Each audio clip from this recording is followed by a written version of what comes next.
Hello friends, આજે હું બનાવું છું રબડીદાર મેંગો સૂજી મલાઈ કેક, જે ઓવન, કઢાઈ કે કુકર વગર જ બની જશે અને મેંદો કે દહીં વાપર્યા વગર ઘરમાં પડેલી બેઝિક વસ્તુઓથી જ એક સિમ્પલ પેનમાં બનાવીશું.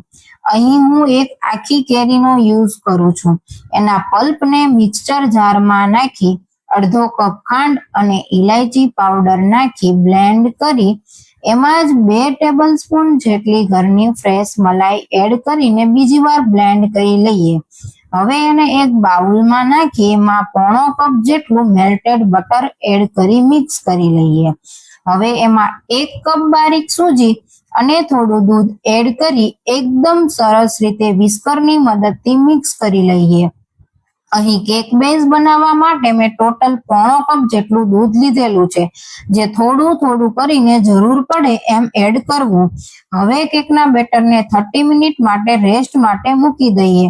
આફ્ટર 30 મિનિટ તમે જોઈ શકો છો બેટર ફૂલીને એકદમ થીક થઈ ગયું છે. તો એમાં થોડું દૂધ ઉમેરી મિક્સ કરી લઈએ. હવે એમાં 1 ટેબલ સ્પૂન બેકિંગ પાવડર અને થોડું દૂધ ઉમેરી સરસ રીતે મિક્સ કરી લઈએ. જો તમારી પાસે બેકિંગ પાવડર ના હોય તો half tablespoon baking soda use કરી શકો છો. તમે જ્યારે કોઈ પણ ફ્રેશ ફ્રૂટ કેક બનાવો છો ત્યારે એ બેટર નોર્મલ કેકના બેટરની જેમ પતલું નથી હોતું, પણ થીક હોય છે, એ વાતનું ખાસ ધ્યાન રાખવું.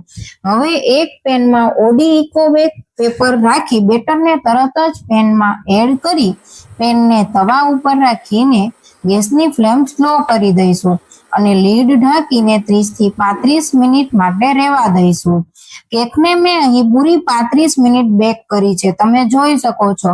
હું ટૂથપીક નાખીને ચેક કરું છું તો એકદમ ક્લીન આવે છે, મતલબ કેક બેઝ એકદમ સરસ રીતે બની ગયો છે, જે રૂ જેવો સોફ્ટ અને સ્પોન્જી છે.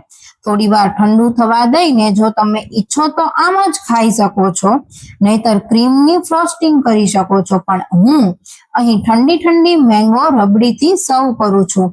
ઉપરથી એમાં કાજુ, બદામ, પિસ્તાના ટુકડા એડ કરી દઈશું. તમે જોઈ શકો છો રબડીદાર મેંગો મલાઈ કેક રેડી છે.